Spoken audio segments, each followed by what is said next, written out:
Rarest of cricketers हैं आप जो बॉलीवुड मूवी भी कर चुके हैं और टीवी शो भी। वो बोलना यार, मुझसे शादी करोगी, बोल दे। आप तो ऑस्ट्रेलियन से पंगे लेने में माहिर हो। स्टीव वॉग, मिचेल जॉनसन, रह गया कोई? स्टीव वॉग का बेटा।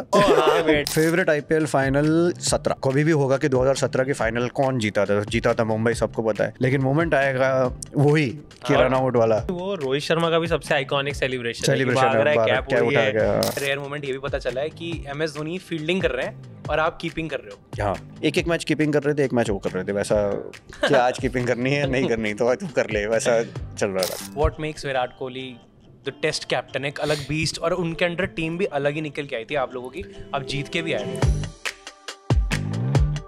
एक उसकी लाइन है ग्राउंड पे, बहुत बार सुनी होगी कि अगर 200 पे 1 है तो वो हर बार बोलता है कि अगर यहाँ पे 2 विकेट जोड़ दो, तो 200 पे 1 है तो फिर अगर सोचो यहाँ पे 1 जाएगी, दूसरी चली जाएगी 205 पे 3। और हमने ये रिसर्च करी है कि आपने आईपीएल में 22 ओपनर्स के साथ ओपनिंग करी है। शुरू से शुरू करते हैं। मैथ्यू हेडन, स्टीफन फ्लेमिंग, उसमें 50 रन करके ना मैंने सनराइजर्स के ड्रेसिंग रूम की तरफ बैट दिखाया था। क्यों?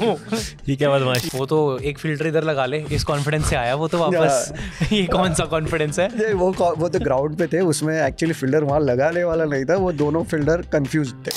बेसिकली पूछा आरसीबी जीतती क्यों नहीं? सिंपल, हाँ, मैं जानना क्यों नहीं जीत रही आरसीबी? आप भी 2 साल 4 साल।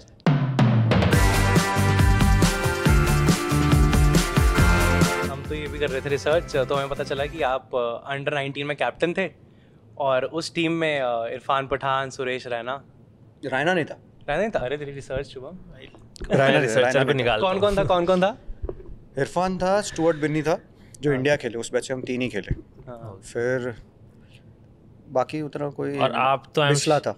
अच्छा, बिस्ला। आप तो आई एम श्योर इन सबसे यंगेस्ट हो गए उस टाइम पे भी यंगेस्ट था, मैं 16 साल का था। हाँ, तो ऐसे फिर अंडर 19 लेवल पे सुनते हैं कैप्टन को सीरियसली लेते हैं या फिर? लेते ही है, और लेना ही पड़ेगा, चॉइस ही नहीं होती। बट आपके लिए डिफिकल्ट नहीं रहा उस टाइम? नहीं, क्योंकि मैं 2 साल से अंडर 19 खेल रहा था। अच्छा, तो अंडर 19 में सीनियर थे आप? हाँ, इन सब में। और काफ़ी रन्स भी कर रहा था, तो फिर पर पहले से उसमें पहले हमारा कैंप हुआ था 21 दिन का, तो दिलीप वेंगसरकर वो थे मेंटोर, TRDO चीफ, और अनुराग ठाकुर सिलेक्टर थे। Anurag Thakur also has come a long way भाई। हाँ, वो तो उस टाइम पे सिलेक्टर थे। सो अंडर 19 से आप वहाँ तक खेले। उसके बाद पहले क्रिकेट से पहले मैं आपकी दूसरी चीज़ पे बात करना चाहूँगा। रेयरेस्ट ऑफ क्रिकेटर्स हैं आप जो बॉलीवुड मूवी भी कर चुके हैं और टीवी शो भी। टीवी शो याद है? टीवी शो को वो तारक मेहता, उसमें भी आया था। उसमें भी आप आए हुए। पहले तो आप मूवी वाला बताओ कि वो क्या था, मतलब रियल शूट हुआ है कि आप लोग का अलग से लिया है? नहीं, अलग से लिया था। मुझे पता है, आई थिंक इंडिया का कैंप था पहले। वो टाइम रहता था ना, जैसे अभी बहुत सालों के बाद 1 महीना मिला है, वहाँ पे तो 1.5 महीने की ऑफ सीजन होती थी, तो कैंप था। तो उस टाइम पे हम लोग होटल में थे और वहाँ पे ये शूट हुआ है, बाकी ऐसा स्टेडियम में नहीं हुआ है। वो ड्रेसिंग रूम नहीं है? वो ड्रेसिंग रूम नहीं, ऐसा स्टूडियो भी नहीं, ऐसे ही किया हुआ था। और फिर उन्होंने वहाँ पे सेटअप कर दिया। तो डेविड धवन आए थे डायरेक्ट करने? वो भी नहीं आए? नहीं, डेविड धवन वो तो आए थे। तो आप सलमान, अक्षय, प्रियंका किसी से नहीं मिले? But David Dhawan also I think Bhajji की तो लाइन भी है ना उनकी, तो कुछ तो वो तेरी ब्याह कर और कुड़ी कह रही है हाँ कर दे। वो लिखी हुई थी कि लेली भज्जी ने ऐसी? नहीं लिखी हुई थी, वो सब तो बताया था। पर हम लोग बैंगलोर में थे, हमने ये बैंगलोर में शूट किया था। बैंगलोर में? फर्स्ट इंटरेक्शन था आई थिंक वो बॉलीवुड और क्रिकेट का, जो मेरी नज़र में था। नहीं, बहुत बच्चा था उस टाइम, मुझे लगा मैं भी बच्चा ही था तभी। और उस टाइम मुझे लगा अरे मम्मा पापा ये तो क्रिकेट खेलते हैं, ये तो मूवी में आ गए। तो मैं तो बिल्कुल ही स्टार स्ट्रक हो गया था उस टाइम की। वहाँ उस टाइम पे तो पहले बहुत लोगों ने किया हुआ है, गावस्कर सर ने किया हुआ है, संदीप पाटिल ने तो खुद अपनी हीरो बने हुए थे मूवी में। ऐसे तो अजय जडेजा की भी है खेल। सैंडी भाई ना हमारे कोच हुआ करते इंडिया ए टूर पे। तो जब भी वहाँ पे तो बस होती थी, ट्रैवलिंग बस वाला होता था, तो उन्होंने उनकी मूवी हमें 6-7 बार देखनी पड़ी, क्योंकि बस में जाते थे और वो मूवी लगा देते थे। एज पनिशमेंट या फिर? नहीं, पहली बार ठीक, उसके बाद पनिशमेंट। पहली बार वो हर बार लगा देते थे वो मूवी वहाँ जाते।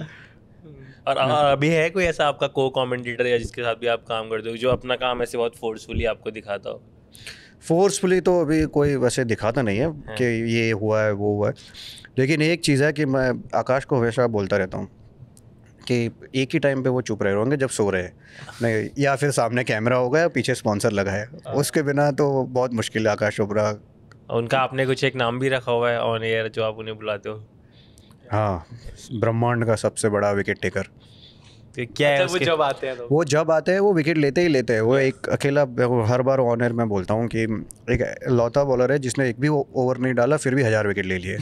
पर हमने जो आइकॉनिक चीज़ देखी है, आप तो ऑस्ट्रेलियन से पंगे लेने में माहिर हो, मतलब स्टीव वॉग, मिचेल जॉनसन, रह गया कोई एक ज़्यादा? मिचेल जॉनसन, स्टीव वॉग का बेटा, हाँ हाँ बेटे भी, हाँ 2 जनरेशन को मैंने स्लेज किया हुआ है। वो टेस्ट मैच चल रहा था, जीतने की कोशिश कर रहे थे, तो वो जनरली उनका वो फेवरेट शॉट था ना, स्लॉग स्वीप खेल रहे थे, तो उसमें क्योंकि बचाना होता तो डिफेंस करे जा रहे थे, तो मैंने उनको बोल दिया कि मार दो स्लॉग स्वीप, अभी आपको टेस्ट क्रिकेट में मौका नहीं मिलेगा, क्योंकि उन्होंने रिटायरमेंट अनाउंस हो गया था, आखिरी इनिंग थी। तो उससे 2-3 बॉल तो ऐसे करके डिफेंस किया, फिर बाद में घूमे और फिर घूम के उन्होंने बता दिया कि भैया अपना you were in your nappies when I made my test debut. तो एक्चुअली वही था, 1985 में उन्होंने टेस्ट डेब्यू किया था और 1985 में मेरा जन्म हुआ है, तो वही था। और उसमें वो तो ठीक है, लेकिन मुझे उससे प्रॉब्लम नहीं थी, मुझे प्रॉब्लम नहीं, बाकी आगे जो सारे थे ना, सारे मेरे ऊपर हंस रहे थे, अपने टीममेट्स मेरे ऊपर हंस रहे थे, अपने दोस्त ही सारे ऐसे हाथ लगा के सारे हंस रहे थे। ये तो हमें आपसे जानना भी था कि like you were 17 when you walked into the Indian team, और सब युवराज, भज्जी, ये तो दे आर नोन बुलीज कि भाई कोई इनके हत्थे चढ़ जाए तो बचने वाला है नहीं। आपको कैसे ट्रीट किया इन्होंने? मुझे तो बहुत ऐसे छोटे बच्चे की तरह ट्रीट किया है, छोटा भाई भी नहीं कह सकता मैं, छोटे बच्चे की तरह ट्रीट किया है, क्योंकि हर बार भोली शक्ल थी, उसका मैं फ़ायदा उठाता था। पर जितने भी बार देखा, सारे लोगों ने हर बार वो कंफर्टेबल करने की कोशिश करी। जितने हर पहले टूर पे जब इंग्लैंड में गया था, तो शाम को 7-7:30 बजे किसी सीनियर का फ़ोन आ जाता था रूम में कि खाना खा लिया है कि नहीं खाया है, जब इस तरह का सिचुएशन था। तो बट वो मैं तो कभी बुली हुआ नहीं हूँ, क्योंकि एक तो बहुत छोटा था, इसलिए अच्छे से ध्यान रखा है सबने। और आप जैसे एडल्ट तो तब तक थे ही नहीं, बट अगर टीम जा रही है कहीं बाहर पार्टी वार्टी करने, तो आपको स्नीक इन करा लेते थे या? नहीं, कोशिश करी थी एक बार, हाँ। नहीं हो पाया वो। पे? पहले टूर पे ही इंग्लैंड में आई थिंक टेस्ट मैच जीतने के बाद कोशिश करी थी, लेकिन हुआ नहीं। बट टीम का एक्चुअल एग्जाम्पल वही होता है कि अगर मैं छोटा था तो नहीं गए, तो पूरी टीम नहीं गई, अरे पूरी टीम फिर वापस रेस्टोरेंट में खाना खाने गई। तो वो एक बॉयज फ्रेंडशिप यार। टीम एक्चुअली इंडियन टीम थी, तो उन्होंने उसी तरह से क्या वो कोशिश करी, पर हुआ नहीं। उस टाइम बेस्ट फ्रेंड आपका कोई टीम में? आपका रूम शेयर होता था उस टाइम या? नहीं, रूम शेयर नहीं होता था। नहीं होता? नहीं, रूम शेयर उस टाइम पे नहीं हुआ, वो बंद हो गया था उस टाइम पे, 2001 से बंद हो गया था रूम शेयर के बाद पैसा आ गया था बीसीसीआई के पास ज़्यादा? नहीं, वो फिर वो रूल आ गया था ना, इसलिए कि सिंगल रूम ही रखना है, आप रूम शेयर नहीं कर सकते।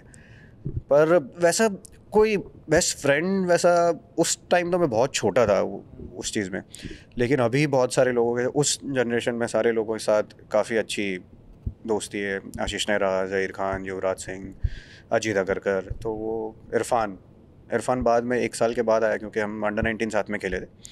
तो ज़्यादातर खाना खाने लक्ष्मण भाई और राहुल भाई के साथ जाता था मैं। और फिर आपको तो बिल भी नहीं भरना पड़ता होगा कि बड़े भाई जा रहे हैं। वो सारे एडवांटेजेस थे, उसका मैंने पूरा फ़ायदा उठाया है।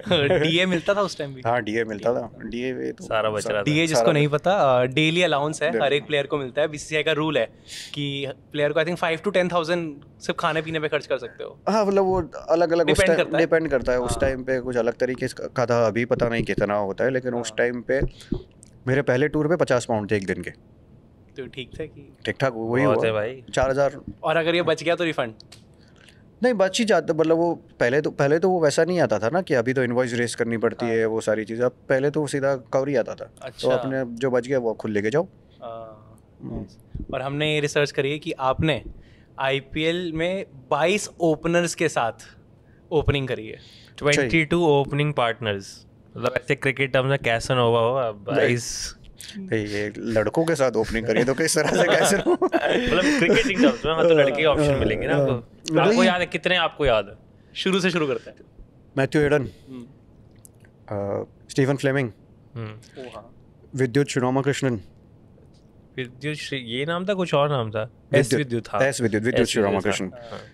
फिर हो गया मुरली विजय के साथ भी करी होगी 2010 में करी होगी। 2010 में शायद, नहीं उस टाइम पे मुरली विजय नीचे आ गया था।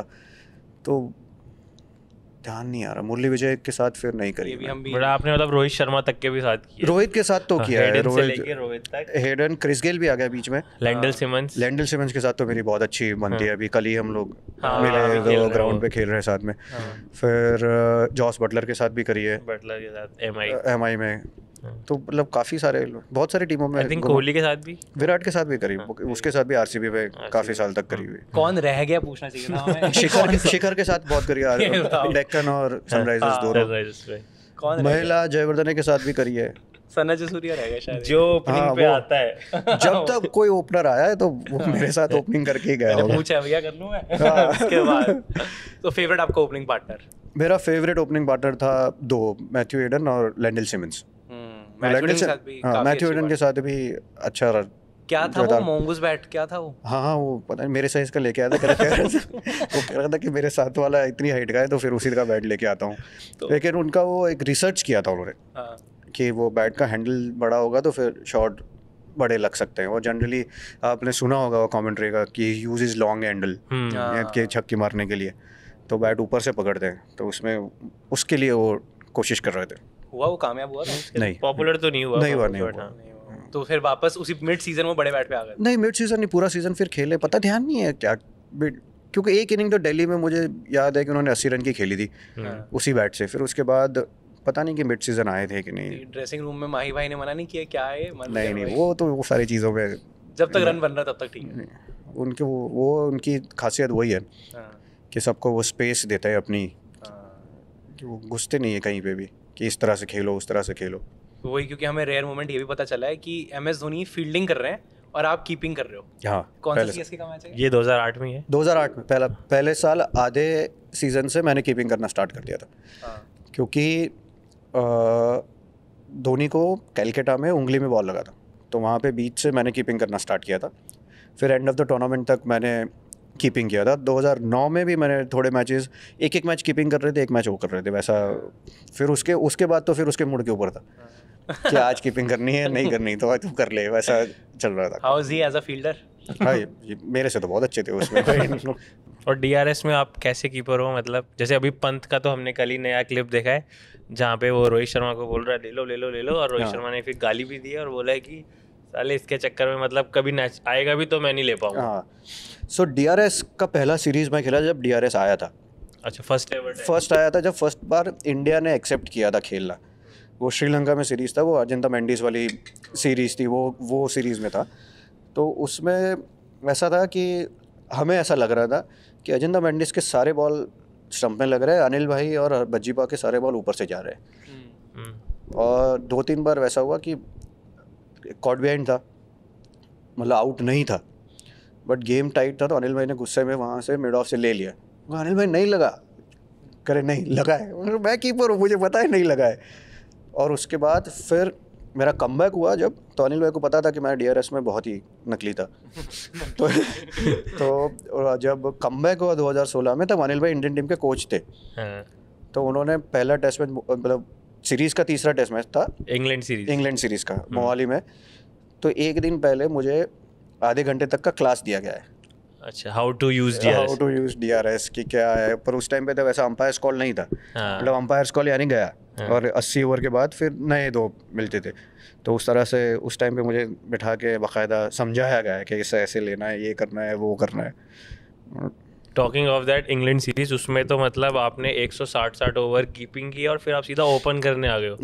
वो क्या हुआ था कि भाई अब जहाँ चांस मिल रहा है वहीं खेल लो? एक्चुअली वो तो था ही सिचुएशन, और दूसरा उसमें वो भी था कि मुरली विजय इंजर्ड हुआ था चालू मैच में, शोल्डर गया था उसका, और मैंने कमबैक में ओपनिंग की थी। फिर मुंबई टेस्ट मैच में मैंने नहीं करी थी ओपनिंग, फिर KL राहुल वापस आ गया था, तो मुरली विजय इंजर्ड हो गया। तो फिर चेतेश्वर पुजारा 3 नंबर बैटिंग कर रहा था, तो विराट क्योंकि सेकंड स्लिप में वो फील्डिंग कर रहा था, तो डिस्कशन चल रहा था कि क्या कर सकते हैं। अगर 160 ओवर हुए, दिन के 12-13 ओवर है, उससे ज़्यादा ओवर होंगे नहीं, तो कर लेता हूँ, वैसा कोई प्रॉब्लम नहीं है, क्योंकि मैं पका हुआ फर्स्ट क्लास क्रिकेटर हूँ, बहुत काम किया हुआ है उसमें। तो अगर ठीक है, तो फिर जनरली उसने वही बोला था मुझे कि बहुत कीपिंग कर ली है, तो अगर ज़रूरत नहीं है तो सब एक नंबर चले जाएंगे, मतलब वो कह रहा था। पर मैंने कहा नहीं, मैं चला जाता हूँ अपनी। और फिर 90 मारे शायद, 70। हाँ, वो एक ऐसी चीज़ 71 में मुझे ऐसा लग रहा था कि मैं थक के आउट हुआ था। हाँ वो बहुत टॉकिंग ऑफ द आईपीएल, आपने आईपीएल ट्रॉफीज कितनी है आपके पास? 3 है ना? और आईपीएल फाइनल्स भी आपने ठीक ठाक खेले हैं। हाँ 2008 फिर और बाकी 3 फाइनल। हाँ 10 में मैं 11 में खेल नहीं रहा था, बट टीम में टीम में था। टीम में थे आप। और 17 और 15 हाँ। फेवरेट आईपीएल फाइनल आपका? फेवरेट आईपीएल फाइनल 17 जो खुद स्टंपिंग वो रन आउट आखिरी वाला। मोमेंट है, क्योंकि जब भी वो मोमेंट आता है, और वो कभी भी होगा कि 2017 की फाइनल कौन जीता था मुंबई, सबको पता है, लेकिन मोमेंट आएगा वही कि रन आउट वाला। और सिर्फ वो नहीं, वो रोहित शर्मा का भी सबसे आइकॉनिक सेलिब्रेशन है, कैप क्या उड़ा उठाएगा, कैप संभाल के फिर भागा। क्योंकि कोई एक्सपेक्ट ही नहीं कर रहा था ना कि 129 रन कैसे डिफेंड करेंगे। बट मेन चीज़ तो वही होती है कि आपके ध्यान में वो चीज़ रह जाती है, सबके ध्यान में वो चीज़ रहेगी कि एक आखिरी में भले इजी था, उन्होंने टोपी उतारी, आप उनकी तरफ भाग रहे हो तो वो एक हर्डल बना। और एक मस्त था, जैसे चारों लोग ना, जैसे मैं था, कुणाल पांड्या था, मिचेल जॉनसन था, और कोई एक था, वो फोटो भी है कहीं पे कि चारों के हाथ ना ऐसे करके वो खुले हुए, वो बहुत जबरदस्त फोटो था, शायद होगा कहीं पे वो जब आप रन आउट भी कर रहे थे, आई थिंक जो फील्डर था उनका नाम है सुचित ने उन्होंने तो एक दो बार फंबल भी किया सुचित। क्या हो रहा है भाई। और उसमें पता है वो ग्राउंड की एक ऐसी चीज़ है जो स्क्वायर होता है ना, ये कहाँ पे था? हैदराबाद। तो स्क्वायर थोड़ा ग्राउंड से ऊपर है, तो उसमें चांस होता है कि अगर वो एज पे बॉल गिर गया तो ऊपर से चला जाने का चांस, और वो एज के थोड़ा ही आगे गिरा तो सही बाउंस पे आया, अगर वो एज पे गिर जाता तो ऊपर से चला था, तो फिर सुपर ओवर होता फाइनल में। आप 15 में मुंबई में थे मैं जब आप 15 ओपन में करते थे। हाँ। उस टाइम मिचेल जॉनसन को जो आपने शॉट्स मारे हैं, मोहाली में था वो मैच। हाँ वो भी आइकॉनिक मैच है, आप जैसे खेल रहे थे वही खुंदक है भाई, ऑजीज से कुछ तो। नहीं, मिचेल जॉनसन के साथ ऐसा है कि हम बहुत अच्छे दोस्त हैं। अब होगा। हाँ, तो आप MI में भी आ गया ना, MI में भी आ गया था बहुत, पर उससे पहले जब हम इंडिया ए मैचेस भी खेल रहे थे तभी भी मैंने बहुत रन्स किए उसके सामने, तो वहाँ पे थोड़ा बातचीत हो जाती है दोनों की ग्राउंड पे, थोड़ा बहुत कि कब खाना, कि कब खाना खाना है, नहीं खाना, वो सारी चीज़ें कि कहाँ खाना खाना है, उस तरह की। लेकिन उनको मैंने उसी मैच में मैंने उनको बोला था कि मुझे नहीं लग रहा कि इस जन्म में आप लेफ्टी बॉल डाल के मुझे आउट कर पाओगे, नेक्स्ट मैच में ट्राई कर लेना राइटी से। मिचेल जॉनसन को तो ये बात आके अंदर, रिकी पॉन्टिंग कोच थे 15 में, तो मैंने उनको बोला ये चीज़, तो हंस के गिर गया ड्रेसिंग रूम में, कह रहा ऐसा कौन बोलता है मिचेल जॉनसन को। और उसके बाद की बात है कि जब वो 17 में आ गए MI में, हर बार नेट में पहले ये दूसरे बॉल पे आउट कर देते थे, वो तो काउंट नहीं हो रहा, वो काउंट नहीं होता, पर उसके बाद भी वो बता रहे थे कि यार नेट लगा लेनी चाहिए थी मैच में मुझे। बट आपको ऐसे सबसे डिफिकल्ट बॉलर कौन लगा है बैटिंग करते टाइम? डिफिकल्ट बॉलर मुझे लग रहा था वो पिक करना, सोहेल तनवीर करके बॉलर था, RR चैंपियन। उसने एक तो उल्टे पैर से बॉल डालता था, रॉन्ग फुट एक्शन था, तो उसको पता ही नहीं चलता, और हैंड मूवमेंट भी नहीं पता चलती थी भाई, इतनी बार घुमा के।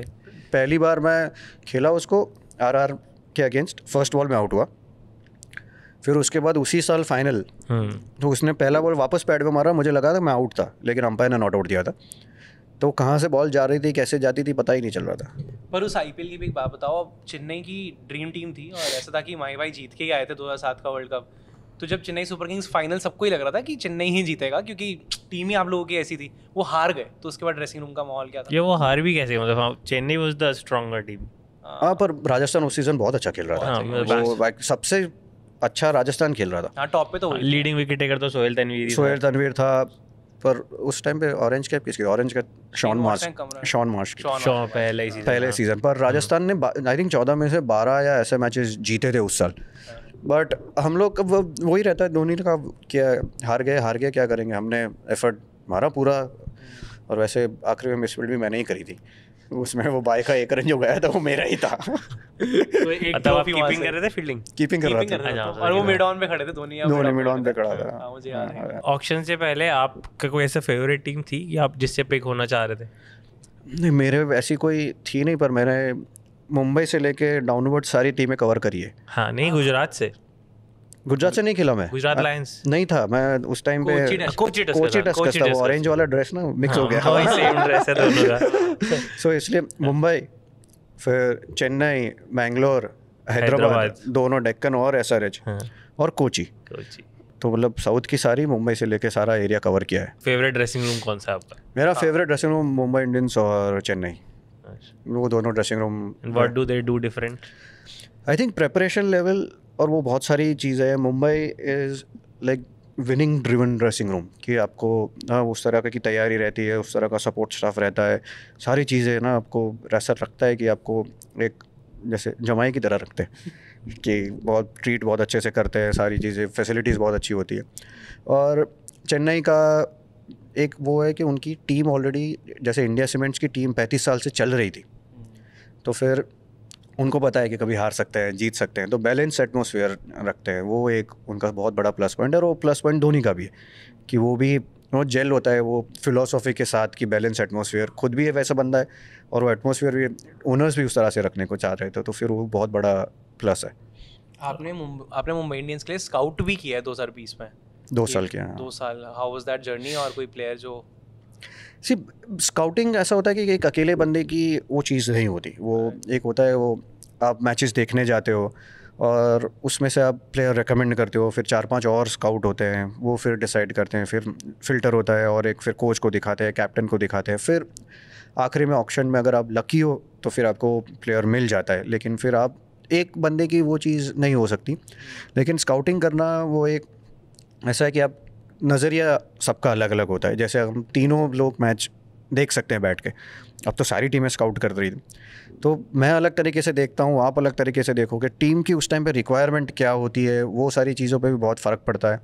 और दूसरा काम है कि आपको बोर होने के लिए रेडी होना है, क्योंकि पूरा मैच देखना पड़ेगा। जैसे अंडर-25 का मैच होता है, अंडर-23 का भी मैच होता है, जहाँ पे छोटे ग्राउंड्स हैं, जहाँ पे उतनी वो बैठने की फैसिलिटीज़ नहीं होती, और वो ठीक है, उसमें आपको कहीं ना कहीं एक पेड़ ढूंढना है और उसके नीचे बैठ के पूरा मैच देखना है।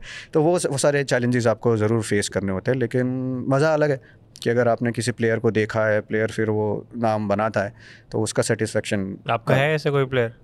नहीं, वैसे जिस टाइम पे नए प्लेयर्स आए थे उसमें अगेन वैसा नहीं कह सकते कि प्लेयर मैंने ढूंढ के निकाला, but you spot Tilak Varma था उस साल, आकाश माडवाल उस साल खेला था। तो बहुत सारी चीज़ है कि वो जैसे एक टीम होती है, क्योंकि कोच और कैप्टन भी सेम होता है कि कोई एक बंदा नहीं कर सकता ये, क्योंकि हमारा स्पोर्ट ही वैसा है। पर क्या मुंबई इंडियंस की स्काउट टीम जो है वो 11 महीने या 12 महीने एक्टिव है ऑल सारे ओवर द जगह। कंट्री? वो ढूंढ रहे हैं प्लेयर्स कहाँ से क्या निकालें या कुछ करें। नहीं, वो सब अभी तो सारे सब करने लगे, बट अगेन शुरू तो मुंबई ने किया, उसमें कोई डाउट नहीं है। आई थिंक जिस तरह से उन्होंने जसप्रीत बुमराह को देखा था, वो अहमदाबाद में जॉन राइट आए थे मैच देखने, अक्षर पटेल भी उस साल मुंबई इंडियंस में था, तो वो सारा स्काउटिंग सिस्टम तो मुंबई इंडियंस ने शुरू किया। उसमें कोई जसप्रीत बुमराह को जिस साल स्काउट किया गया उसी साल डेब्यू हो गया था उनका रणजी ट्रॉफी का, नहीं इंडिया IPL, हाँ उसी साल 2013 में।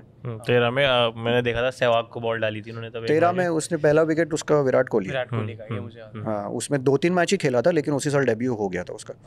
एंड यू हैव आपके साथ तो हाँ। और उसी साल जैसे मुश्ताक अली ट्रॉफी होती है, उसके फाइनल गुजरात ने जीता था, उसमें man of the match Jasprit Bumrah था। पंजाब के अगेंस्ट मैच था, उसका man of the match Jasprit Bumrah था। बट आप तो शायद कैप्टन कर रहे होगे तब हाँ, उनको, कैप्टन। तो तब था कि यहाँ पे ये है, या फिर वो था कि डिफरेंट एंगल है, पता नहीं डिफरेंट एंगल है, डिफरेंट तरीके से बॉल आता था, वो सारी चीज़ें थी उसकी। प्लस दूसरा भी एक चीज़ था कि अब क्योंकि इतना क्रिकेट खेले तो आपको लगता है कि ये ना जाएगा, जा सकता है आगे, लेकिन जब भी कोई अपोजिशन के सामने खेलते थे तो वो भी ये बात करते थे। और ये इसमें अपोजिशन में बड़े बड़े प्लेयर आ गए, जैसे युवराज सिंह आ गया, सहवाग हो गया, गौतम गंभीर था, तो उनका सबका वही मानना था कि उसका बॉल ना ऐसे बैट पे आके लग रहा है। जो जनरली उसी तरह से जो डोमेस्टिक के बॉलर्स और इंटरनेशनल कैटेगरी के बॉलर में वो फ़र्क पड़ जाता है कि आपको बड़े बड़े प्लेयर को ना वो जल्दी कराते हैं, तो वो चीज़ सब ने भी वो चीज़ नोटिस करी हुई थी। But Jasprit Bumrah as a personality also मुझे बहुत पसंद है। मुझे लगता है वो जो मैच्योर है, वो इंसान बहुत, हाँ एकदम, he is very mature and he knows his what he is doing, he knows it. अभी ट्रेनिंग के मामले में सारी चीज़ों में वो आई थिंक एक बहुत बड़ा, जैसे गुजरात में हम लोग तो बहुत देखते रहते हैं कि कभी भी वो कॉलेज ग्राउंड पे आता है, दोपहर को 12 बजे आएगा बॉलिंग डालने, कभी सुबह 9 बजे आएगा बॉलिंग डालने, कभी शाम को 4:30 बजे आएगा बॉलिंग डालने, अलग अलग तरीके से अलग अलग टाइम पे आता है। जैसे जस्ट वाइट बॉल ख़त्म हुआ है टूर्नामेंट, तो फिर आके वो रेड बॉल से डालेगा कि मुझे इस रेड बॉल की लेंथ चेंज करनी पड़ेगी। फिर रेड बॉल का टेस्ट मैच ख़त्म हुआ है तो फिर वाइट बॉल में आना है, तो फिर वहाँ पे फिर यॉर्कर्स डालने हैं या फिर कटर्स डालने हैं। वो सारी चीज़ें वो बहुत मेथोडिकल है अपनी चीज़ में। Can he be the captain of India sometime? Why not? नहीं बट आपने ऐसे उनमें देखा है जैसे बॉलिंग पैक को तो अब लीड करते ही हैं ऑलरेडी एक टेस्ट में तो उन्होंने कैप्टनसी करी भी ली। हाँ इंग्लैंड में और T20 आयरलैंड में। T20 आयरलैंड में तो वो उसमें कोई वो है नहीं, बन सकता है, उसमें कोई डाउट नहीं है, उसके पास वो कैलिबर पूरा है। लेकिन फिर वो सवाल आता है कि फास्ट बॉलर है, आपको उसका वर्कलोड भी किस तरह से मैनेज करना है, वो सारी चीज़ें बहुत फ़र्क पड़ती है। लेकिन अगर आप सोच के बारे में बात करेंगे तो उसमें पूरा कैलिबर है। And I also want to know about Rishabh Pant जो कमबैक हुई, और आप तो भी टेस्ट मैच को करके ही आ रहे हो, आप ग्राउंड पे ही थे। वो तो एक फील्डर इधर लगा ले, इस कॉन्फिडेंस से आया वो तो वापस। ये कौन सा कॉन्फिडेंस है? वो तो ग्राउंड पे थे, उसमें एक्चुअली फील्डर वहाँ लगाने वाला नहीं था, वो दोनों फील्डर कंफ्यूज थे कि जाना कि कहाँ जाना है, यहाँ जाना है कि यहाँ जाना है। अच्छा। तो फिर उस टाइम पे वो शैंटो जो कैप्टन था वो बॉलर से बात कर रहा था। हाँ। तो उसने बोला कि भाई तू इधर आ जा, इधर आना है तूने, क्योंकि पिछले ओवर में तो इधर खड़ा था। ये तो बुली करना हो गया बांग्लादेश को ये तो। पर इनक्रेडिबल जर्नी उसकी, जो इस तरह से जिसे इंस्पायर किया है। इससे सबसे पहली चीज़ होती है विकेट कीपर्स के लिए घुटने। हाँ वही। और उसके एक्सीडेंट के बाद घुटने ही ख़त्म हो गए थे। और जहाँ से जिसने मेहनत करके जो चीज़ की है, जिस तरह का कमबैक किया है, इनफैक्ट अब ऐसा लग रहा है कि जो पहले कर रहा था उससे और बेटर कर रहा है। तो मतलब बहुत लोगों के लिए एक इंस्पिरेशन स्टोरी है। आई थिंक जब आप जाएंगे, अभी तो करियर चल रहा है, आई थिंक मिड टाइम पे पहुंचा हुआ है, लेकिन जब भी इस चीज़ की बात होगी तो इसमें कमबैक्स की बात होगी तो इससे बेटर आपको कमबैक नज़र नहीं आएगा। अब जैसे अभी तो पंत के स्टैट्स भी वो हो गए टेस्ट मैचेस में तो कि highest centuries as a wicket keeper, और रन्स भी सब जगह बना दिए, सेना में, इंडिया में, सब जगह। है क्या वो ऑलरेडी इंडिया का greatest test wicket keeper batter?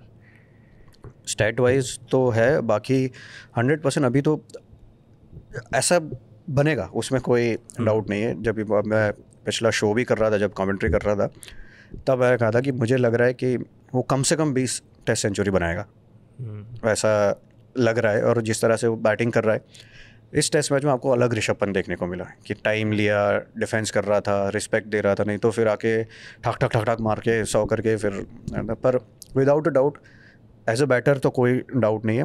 Plus जो विकेट कीपिंग में मेहनत करता है, आई थिंक वो सबसे ज़्यादा इम्पॉर्टेंट चीज़ है।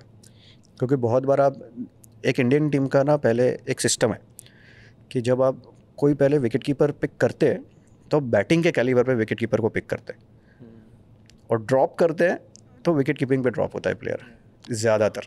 वो एक चीज़ है। तो उसमें ऋषभ पंत ने विकेट कीपिंग में बहुत ज़्यादा इंप्रूवमेंट किया है, और वो लगातार करता आ रहा है। क्योंकि 2018 टूर तो साथ में ही था, मैं सेकंड कीपर था जहाँ पे पहली बार जीते थे। तो उस समय में भी उसको वैसा था कि मुझे विकेट कीपिंग करनी है ज़्यादा और उसमें और बेहतर होना है। पर आपने वो जो टेस्ट सीरीज है 18 वाली, विराट कोहली कैप्टन थे। What makes Virat Kohli the test captain? एक अलग बीस्ट, और उनके अंडर टीम भी अलग ही निकल के आई थी आप लोगों की, आप जीत के भी आए थे। क्या मतलब इतने सारे कैप्टन्स के अंदर खेले हुए कोहली को क्या चेंज लेके आए? आई थिंक मेन तो वो सोच एक अलग चीज़ लेके आए थे। वैसा नहीं कि पहले कैप्टन नहीं सोचते थे कि जीतना नहीं है, बट वो चीज़ विराट का एक है कि वो ड्रिवन है, वो इंटेंसिटी लगातार चलते रहती है कि, और वो हर बार ना एक उसकी लाइन है ग्राउंड पे, बहुत बार सुनी होगी कि अगर 200 पे 1 है तो वो हर बार बोलता है कि अगर यहाँ पे 2 विकेट जोड़ दो। क्रिकेट में आपको वो चीज़ बहुत बार है कि 1 brings 2। तो 200 पे 1 है तो फिर अगर सोचो यहाँ पे 1 जाएगी, दूसरी चली जाएगी 205 पे 3, तो हम कमबैक कर सकते हैं कहीं पे भी, उसमें उतना समय रहता है। और प्लस लग्जरी भी थी, जिस तरह के फास्ट बॉलर्स थे, 4-5 फास्ट बॉलर एक साथ अच्छे आ गए थे। तो बहुत सारा वो एक अगेन कैप्टन ने इंस्पायर किया है बहुत, फिटनेस को लेके बहुत सारी चीज़ें करके। तो जो अटैकिंग सोच है आई थिंक वो टेस्ट में बहुत नज़र आती है, पर वो वनडे या T20 में उतनी ही नहीं नज़र आती थी। वो टेस्ट में डेफिनेटली उतनी ही आपको या फिर वो वर्क नहीं करती है उनकी अप्रोच?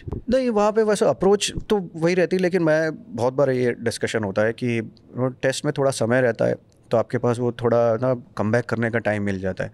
वहाँ पे आपको थोड़ा सा ऑन द टोज रह के वो तुरंत डिसीजन लेने पड़ते हैं। तो वो थोड़ा सा T20 में हल्का सा ऐसा लगता था कि डिफेंसिव साइड पे जाते हैं। तो हाँ, आप जैसे वो मेंशन कर ही रहे हो, तो is that the one reason कि आरसीबी का, या फिर और चीज़ें भी हैं? बेसिकली पूछा आरसीबी जीतती क्यों नहीं? सिंपल, हाँ, मेन जानना क्यों नहीं जीत रही आरसीबी? आप भी 2 साल 4 साल 4 साल, हाँ, आप भी अपने 4 साल देख के आए हो। बड़ा मुश्किल है आपका आईपीएल जर्नी ट्रैक करना, मुझे कैसे करना है? 19-20 18, 19, 20 18, 19, 20 और 2014। तो 18, 19, 20 तो और ही मेरे ख्याल से वो सबसे RCB बेस्ट ईयर थे। आप सोचो, और आप आए हो एक ड्रेसिंग रूम से जो जीत के आई है, आप वो रन आउट करके आए हो और उसके बाद आ गए हो आप। बट अगेन से आरसीबी एक ऐसी फ्रेंचाइज है कि फैसिलिटीज़, प्लेयर्स का जिस तरह से ध्यान रखना, they are right up there. आपको इतना अच्छे से रखते हैं, उसमें कोई डाउट नहीं है। बट सम हाउ ऐसी चीज़ है कि रिजल्ट नहीं आते। बहुत क्लोज आए जो काफ़ी लोग को पता नहीं है कि जैसे 2009 में फाइनल खेले थे, 11 में खेले थे, 11 में भी खेले थे, 16 में खेले थे, अगेंस्ट 16 में भी खेले थे, और 2 तो फाइनल ऐसे थे कि वो जीत सकते थे। 9 वाला फाइनल 4 या 5 रन से हारे। 16 वाला भी ऐसा ही था कि भले 200 रन बनाए थे SRH ने, 11 और 12वें ओवर तक तो ऐसा ही लग रहा था कि जीत जाएंगे। वो आ गया था ना ऑस्ट्रेलियन बैन कटिंग ने आके रन किए थे। बट वही है कि आपको ना कई बार वो लक चाहिए। अब दूसरी साइड देखो, मुंबई इंडियंस 2 फाइनल 1-1 रन से जीती है। हाँ, लास्ट बॉल। तो वो अगर ये तो लक थोड़ी सी चीज़ है जो आपके फेवर में जानी बहुत ज़रूरी है क्रिकेट में। पर आप 18, 19, 20 की टीम देखो, इतने ग्रोइंग स्टार्स है उस टीम में। आरसीबी की हिटमायर था उनके पास, दे लेट हिम गो। हिटमायर ने बाद में आके 2-3 साल राजस्थान और दिल्ली के लिए बहुत अच्छा किया। ये तो एक 11 बन जाएगी, 11 प्लेयर जो आरसीबी छोड़ के जिन्होंने क्रिस मॉरिस था उस टीम में, आई थिंक क्रिस मॉरिस था, लेकिन क्रिस मॉरिस तो खेला पर इंजर्ड हो गया था बाद में। हाँ, मतलब फिर भी 18, 19, 20 की टीम में ऐसे प्लेयर्स थे जिन्होंने 22, 23, 24 में आके बहुत अच्छा परफॉर्म किया।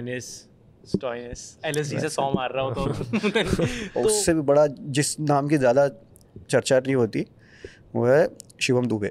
Shivam Dubey world cup winner है वो तो। ट्रेविस हेड भी था वहाँ ही। ट्रेविस हेड तो पहले था हाँ। तो why is RCB letting go these players? वो एक अगेन जिस तरह की एक सोच लेके आते हैं, किस तरह पे उस टाइम पे उनको टीम में कौन सा प्लेयर चाहिए नहीं चाहिए, वो सारी बहुत बिहाइंड द सीन में बहुत सारे डिस्कशन होते हैं। उस टाइम पे कौन से समीकरण बैठ जाते हैं वो नहीं पता चलता, पर आपके दिमाग में तो वही होता है कि आपने टीम के लिए सही डिसीजन लिया हुआ है, वो उसमें कोई डाउट नहीं है। लेकिन फिर भी अगेन वो हो जाता है कि उस सीज़न बंदे का ख़राब गया, जैसे ही रिलीज़ किया जाके मारने लगा। अब क्या करोगे? आई थिंक ये लक फैक्टर है। क्या अब, क्योंकि प्लेयर तो बुरा नहीं होता, बिल्कुल आपने पिक किया है उसका मतलब प्लेयर तो अच्छा है ही, और फिर उसका सीज़न ख़राब जा भी सकता है, और वो अनफॉर्चुनेटली आरसीबी के लिए ख़राब हो जाएगा। तो फिर आप सोचेंगे कि इन्वेस्ट करना है नहीं करना है, कितना करना है। तो जैसे अब देवदत्त पाटिकल 2 साल रखा उन्होंने टीम के साथ, फिर तीसरे वाले उन्होंने परफॉर्म भी किया बहुत अच्छे से, लेकिन फिर रिटेन करने नहीं कर पाए क्योंकि प्लेयर वैसे थे। ऑक्शन में भी उन्होंने काफ़ी टाइम तक गए उनके पीछे, तो फिर अब जाके परफॉर्म कर रहे थे। मतलब केएल राहुल भी पहले आरसीबी में थे यार। केएल राहुल 18, 19, 20 बहुत अच्छा भी गया, तो लोग फैंस तो ये कहते हैं कि 18, 19, 20 जैसा केएल राहुल का गया है, वो अगर आरसीबी में होते तो शायद चीन डिफरेंट होता कुछ। वही तो सारी चीज़ें, तो वो जो टीम में थे वो टीम जीती नहीं जीती नहीं वो भी नहीं जीती। बट मुझे बचपन से ही जानना था, टेस्ट मैच आपने तो क्योंकि इतने खेले इंडिया के लिए, स्केड्यूल क्या है? सुबह कितने बजे उठते हो, कितने बजे सोते हो, क्या होता है? सिर्फ टेस्ट मैच के लिए जनरली 9:30 बजे इंडिया में अगर खेल रहे हो तो 9:30 बजे पहली बॉल डल जाती है। तो टीमें 7:45 जैसा होटल से निकलती है, डिपेंडिंग अपॉन डिस्टेंस। 7:45 को निकल के फिर ड्रेसिंग रूम में जाके थोड़ा ब्रेकफास्ट करके 8:30 बजे वार्म अप स्टार्ट होता है। ब्रेकफास्ट होटल में नहीं, ड्रेसिंग रूम में? क्यों, कई लोग करते हैं डिपेंडिंग कि आपको क्या करना है। अगर थोड़ा जल्दी उठ गए तो किसी के लिए 7:15 बजे ब्रेकफास्ट बहुत जल्दी हो जाता है। तो फिर आप अलग अलग तरीके की सोच है, जैसे राहुल भाई थे तो वो उनके लिए सही था कि उठते थे आराम से ब्रेकफास्ट करके फिर निकलते थे। Good student. और बाकी सारे कोई जैसे बहुत सारे लोग थे कि वो उठते थे कि मुझे नींद चाहिए ज़्यादा, क्योंकि खाना तो वहाँ पे भी 8:15 बजे मिलेगा ही। तो सबका अलग अलग तो कोई तो ऐसा हो जो बस में लेट आ रहा है टेस्ट मैच में? नहीं, बस में लेट आ ही नहीं सकते। बस में लेट आए तो बस निकल जाती है। बट फिर भी कोई तो होगा जो लेट ही घुस रहा है, ये तो सो के आ रहा है अच्छे से, या बस में ही सो जाता है। एक थे लक्ष्मण भाई थे जो लेट नहीं आते थे, लास्ट आते थे और 2 सेकंड पहले आते थे। टाइमिंग यहाँ भी टाइमिंग जबरदस्त। मतलब हम लोग को, हम कन्विंस थे कि वो शायद कहीं पे ना पर्दे के पीछे खड़े हुए हैं, और अगर 8-7:30 बजे बस निकल रही है तो 7:29 को वो आएंगे बाहर, और 7:30 होने से पहले लास्ट बॉल। नहीं टीम मैनेजर से दोस्ती भाई, टीम मैनेजर व्हाट्सएप भाई निकल रही जल्दी आ जाओ। तो व्हाट्सएप भी नहीं था तभी, नोकिया था। कैसे वो उनका वो टाइमिंग बहुत ज़बरदस्त था। ठीक है, तो आप अब ड्रेसिंग रूम में गए, अपना ब्रेकफास्ट कर लिया, वार्म अप किया, होम किया, फिर वापस 9:15 जैसे आ गए, फिर वो प्रिपरेशन स्टार्ट हो जाता है। हाँ जैसे कई लोग हैं कि जिनको म्यूज़िक सुन के अच्छा लगता है, कई क्वाइट अपने जोन में है। फिर एक बार टेस्ट मैच स्टार्ट हो जाता है, फिर तो हाँ हमें पता फिर है। और 9:30 के बाद 4:30 खत्म हो गया। 5 बजे मोस्टली सारे स्लो ओवर ही रेट ही रहता है हर बार। हाँ फिर उसके बाद अगर फील्डिंग कर रहे हैं तो आपको रिकवरी होती है, वो रिकवरी आइस बाथ, और फिर आइस ये बाथ यहीं पे ड्रेसिंग रूम में होता है। ड्रेसिंग रूम में आइस, अब सारे इंडिया में ड्रेसिंग रूम वैसे पहले भी थे, पहले थोड़े से वो ड्रम रखते थे, लेकिन अब तो सारे ड्रेसिंग रूम में उस तरह की फैसिलिटीज़ है कि आप आइस बाथ ले सकते हैं अच्छे से। ठीक है। और वो सब करके फिर थोड़ा खाना वाना खा के रूम में गए, और अगर फील्डिंग करी है तो मुझे नहीं लग रहा कोई प्लेयर ऐसा होगा कि वो 10 साढ़े 10 बजे से जिसको नींद नहीं आएगी, क्योंकि टेस्ट मैच की इंटेंसिटी बहुत अलग होती है। बिल्कुल। हाँ। और जब टेस्ट मैच खत्म हुआ उसके बाद किसी टीम रूम में है सारे इकट्ठे, अलग अलग रूम में है सब? इंडिया में है तो फिर वैसा होता, जनरली इंडिया में वैसा होता था पहले कि जैसे टेस्ट मैच ख़त्म हुआ थोड़ी देर बैठे और सीधा अपने अपने घर। लोग वेट करते थे कि रोज जाएंगे घर क्योंकि बाहर रहे, तो फिर बाद में दूसरे वेन्यू पे जाते थे। नहीं तो जनरली पर बाहर तो हमने ही जब भी टेस्ट मैच होता है वीडियोस देखी हैं कि शॉपिंग पे निकल गए हैं, रेस्टोरेंट्स खाना खा रहे हैं। खाना खाने, हाँ वो सारी सब वो ऐसा होता है कि सबका अलग अलग एक सर्कल होता है। हाँ। जब कई बार लोग ऐसा मानने लगते हैं कि एक ग्रुप है, लेकिन ग्रुप से ज़्यादा वो होता है कि सर्कल है, कि आपको ज़रूरी नहीं है कि सबके साथ 15 लोग हैं तो 15 लोगों को इकट्ठे खाना खाने जाना है, हो ही नहीं सकता वो चीज़। तो सब जिसके साथ ज़्यादा कंफर्टेबल है वो लोग अपने अपने तरीके से।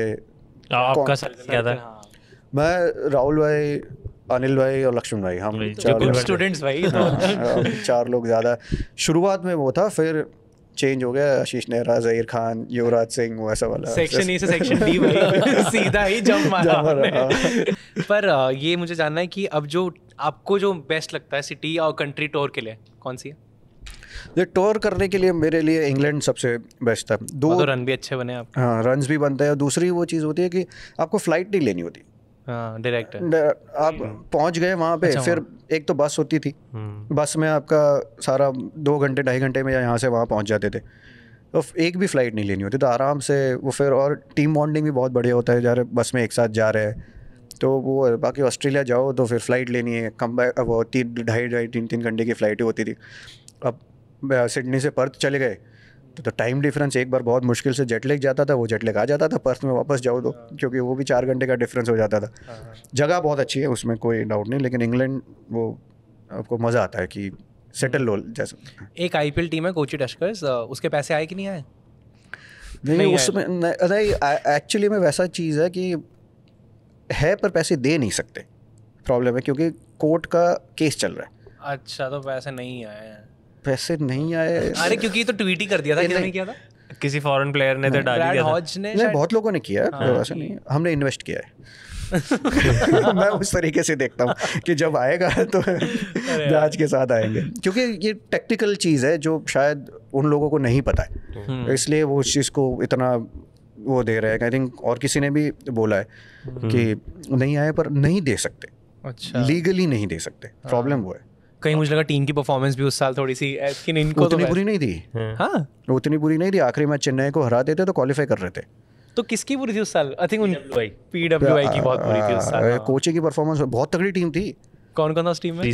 श्रीशांत, महिला जयवर्धन एक कैप्टन था, Thisara Perera, Brendon McCullum, Steve Smith, Muralidaran, Lakshman.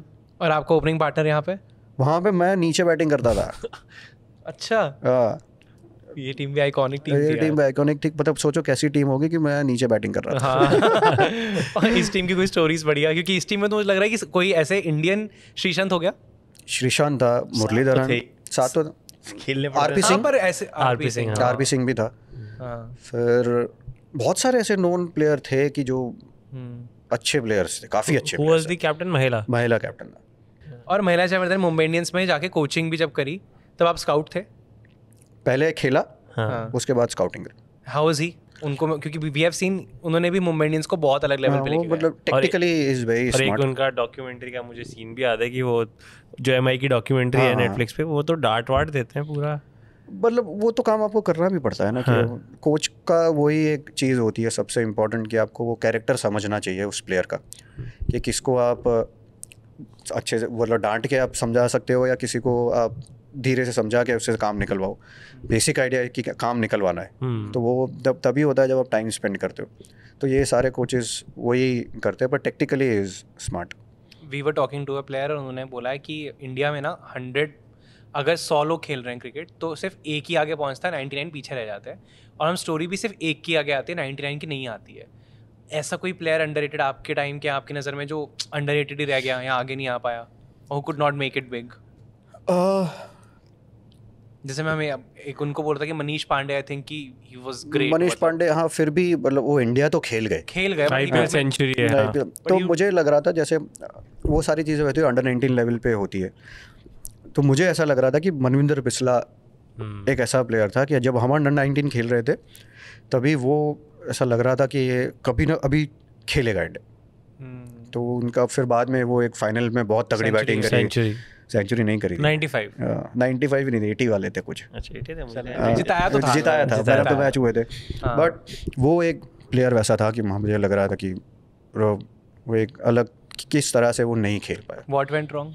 पता नहीं, वो सारी चीज़ें लक हो जाता है। फिर उस टाइम पे आपके स्टेट में आपके आगे कौन खेल रहा है, जैसे जब बिस्ला विकेट कीपर था तो बिस्ला हरियाणा से खेलता था, वहाँ पे अजय रात्रा टीम में था, अजय रात्रा इंडिया खेल रहा था, वो तभी इंडिया से जस्ट ड्रॉप हुआ था, तो फिर वो वहाँ से खेल रहे हैं, तो फिर आपके आगे कौन है उस, क्योंकि रणजी ट्रॉफी में भी जो काफ़ी प्लेयर्स होते हैं तो उसमें फिर आपको चांस राइट टाइम पे मिलना, वो बहुत सारी चीज़ें, बहुत फैक्टर्स हो जाते हैं। ये लगता है कि एक स्टेज पे पहुँच के आपका नाम हो जाता है, लेकिन उससे पीछे की स्टोरी बहुत। और ऐसे मतलब प्लेयर भी कैसे डील करते हैं, जैसे आपके तो खुद इतने टाइम आप इंडियन टीम में नहीं रहे, 4 साल का भी गैप आया, उससे अभी 8 साल का भी आपने, हाँ, जब 16 में आप वापस आए, तो फिर व्हाट इज़ योर मोटिवेशन, या आप कैसे डील करते हो? सर मेरा सबसे एक चीज़ था कि एक स्टोरी है, जैसे मैं सीज़न ख़त्म हुआ, मैं बॉम्बे एयरपोर्ट पे था, सामान ले रहा था, कलकत्ता की भी फ़्लाइट आई थी, तो वहाँ पे सौरव गांगुली भी वहाँ पे बाजू वाले बेल्ट से सामान ले रहे थे, तो उनको देखा तो गया मैं उनसे मिलने। तो उन्होंने पूछा कि कितने रन्स में, कैसा गया सीज़न। मैं कहा अच्छा, मतलब 7 मैच में 700 रन बनाए, 700 से ज़्यादा।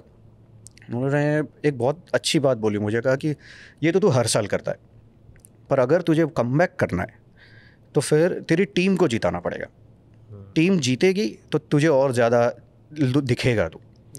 तो वहाँ से फिर एक प्रोजेक्ट बनाया कि किस तरह से गुजरात को रणजी ट्रॉफी जिताना है, कि किस तरह से ट्रॉफीज़ जीतनी है। जिताया भी फिर आपने? हाँ, तो हम पहले उस समय, अभी तो कर्नाटका ने किया है, लेकिन उस टाइम तक हम अकेले टीम थी कि जिन्होंने 3 ट्रॉफियाँ डोमेस्टिक की जीती थी, मुश्ताक अली, विजय हज़ारे और रणजी ट्रॉफी। सेम सीज़न नहीं, 16 तक अलग अलग सीज़न में। बट उसके बाद कर्नाटका उस टाइम पे शायद मुश्ताक अली या ऐसा कुछ नहीं जीता था। तो बट वही चीज़ है कि वो उससे बहुत ज़्यादा फ़र्क पड़ गया कि धन आपका ध्यान चला जाता है कि अब दूसरों को भी मोटिवेट कर रहे हो, किस तरह से उनसे परफॉर्मेंस निकालना है, तो वो चीज़ पे। और अगर आप इसको डिटेल में बताना चाहो कि, क्योंकि लोगों को इतना पता नहीं चलता है, क्योंकि उतना फैंसी नहीं है रणजी क्रिकेट, एंड ब्रॉडकास्टर भी अब दिखाने लग गया है, but still it's not fancy जितना कि एक IPL है। या तो what does it take to make a team an IPL champion, Ranji trophy champion, और आपने क्या किया, क्योंकि आप तो लीडर ही थे? सी बेसिकली एक तो मुझे GCA की हेल्प आपको चाहिए होती है, क्योंकि सिलेक्टर्स है, सब कुछ है, तो उन्होंने बहुत हेल्प करी कि मेरा जो चीज़ मैं सोच रहा था, मैंने उनको कहा था कि मुझे 4 साल लगेंगे, पर हमें सबसे पहली चीज़ होगी कि हमें वाइट बॉल क्रिकेट से स्टार्ट करना पड़ेगा। वाइट बॉल क्रिकेट में चैम्पियन हुए तो फिर वो बिलीफ आएगी, उसके लिए यंग प्लेयर्स चाहिए, उसके लिए 1-2 सीनियर प्लेयर, मतलब जो सीनियर प्लेयर्स है उसमें से हमें धीरे धीरे करके उनको किस तरह से हम उनको खाली रेड बॉल में रखें, तो वो सारी चीज़ें, वो कम्युनिकेशन किस तरह से करना है, और यंग प्लेयर्स को उस तरीके का कॉन्फिडेंस देना है कि आप कुछ भी करोगे आपकी सीज़न आप ड्रॉप नहीं होंगे, तो वो अलग तरीके से फिर खेलने लगता है।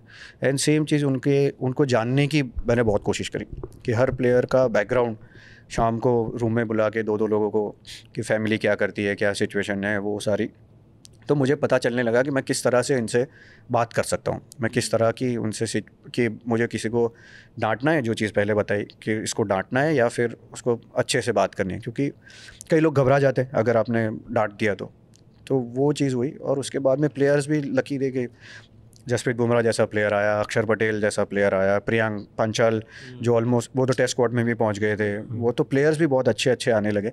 लेकिन एक सिस्टम बनानी बहुत ज़रूरी है, जो सिस्टम बनाई हमने। हमने अक्षर पटेल का मेंशन किया, अब मुझे इतना बुरा लगता है अक्षर पटेल के लिए कि वो जडेजा के साथ आ गया उसका वो, और कभी भी दोनों लाइक टू लाइक हैं, मोस्टली टाइम नहीं खेल रहे होते हैं।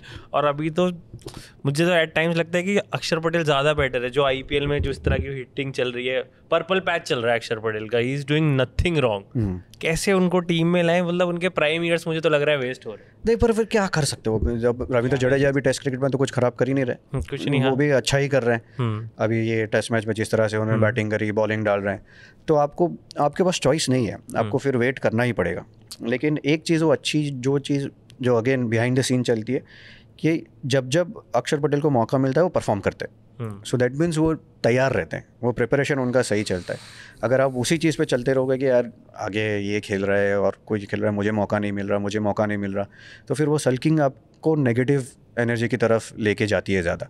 बट वो हर बार मैच विनिंग परफॉर्मेंस किए, ऐसे परफॉर्मेंस किए जो मैटर कर जाते हैं, तो वो तभी हो सकता है कि जब आपको पता है कि हाँ मैं अच्छा हूँ, लेकिन जो मेरे आगे जो खेल रहा है वो भी अच्छा है, और मेरे जैसा ही अब मैं क्या करें, सेम सिचुएशन है, सेम जगह है, तो इसलिए तैयारी करते रहना बहुत ज़रूरी है। बिकॉज यही आपके साथ भी हुआ, मुझे लगता है you are a fine player, very fine wicket keeper, but MS Dhoni हल्का सा, और मतलब अगर आप 10 on 10 इज 11 on 10, तो आपको भी वही सल्किंग नहीं करनी है, परफॉर्म करते रहने। आपके माइंडसेट था तब उस टाइम? मेरा माइंडसेट उस समय थोड़ा अलग था।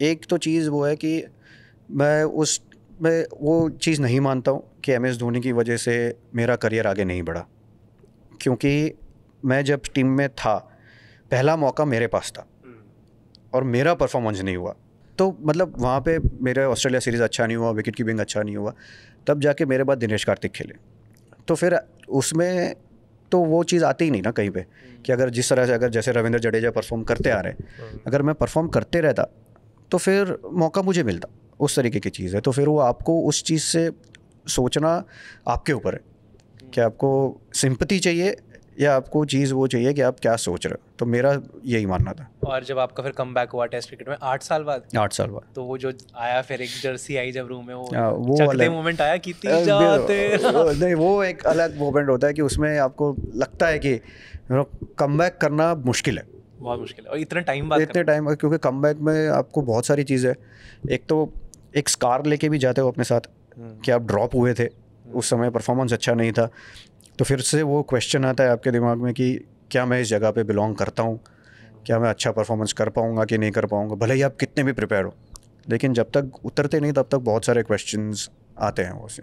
और जब कमबैक हुआ तब रन भी अच्छे बने थे, अच्छी नहीं कुछ में आपने, क्योंकि रील डाली हुई है एक, उसमें विराट कोहली तालियां मार रहे हो, कैप्टन थे मेरे ख्याल से, और आपकी बहुत अच्छी इनिंग्स आई हुई है।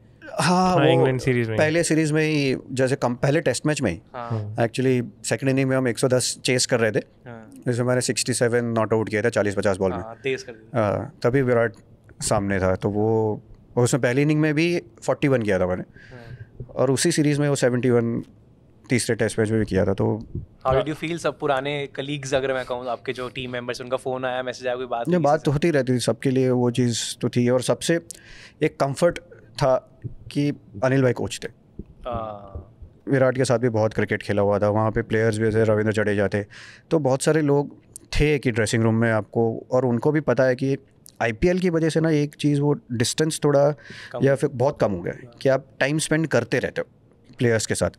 पहले रणजी ट्रॉफी था और फिर इंडियन टीम था, बस उसके बीच में आप टाइम स्पेंड नहीं करते थे बड़े प्लेयरों के साथ, बट यहाँ पे वो कंफर्ट रह जाता है, वहाँ पे वो कॉन्फिडेंस लेवल आपका नीचे नहीं जाता उतना। लेकिन वो एक बहुत बड़ा डिफरेंस आया है। और जो वनडे सीरीज़ का भी आपका एक पहले कमबैक था जब आप इंग्लैंड खेलने आए थे 2012 में, और वो भी मेरे को याद है कि आई थिंक इंडिया का तब वो ट्रांजिशन वाला ही टाइम चल रहा था, सब 11 वर्ल्ड कप के बाद से प्लेयर धीरे धीरे जा रहे थे, और जीते आए थे हमने इंग्लैंड में भी वहाँ भी मैचेस, वो वाला आपको कैसा लगा? आई थिंक वो मेरे लिए, मुझे लग रहा है कि करियर का सबसे बेस्ट रहाणे के साथ तब आई थिंक अजू के साथ ओपनिंग कर रहा था वो, उसमें मैंने डरम में 95 बनाया था, और वो मौका भी मुझे इसलिए मिला कि मैं तो टूर पे सेकंड कीपर था, तो आई थिंक सचिन पाजी इंजर्ड हुए, तो फिर मुझे ओपनिंग कराई थी, और फिर 95 मैंने वो पहले मैच में किए थे। बट वही था कि ओपनिंग करो तो फिर मज़ा अलग आता है कि बैटिंग करने में। आपकी फेवरेट बैटिंग पोजीशन?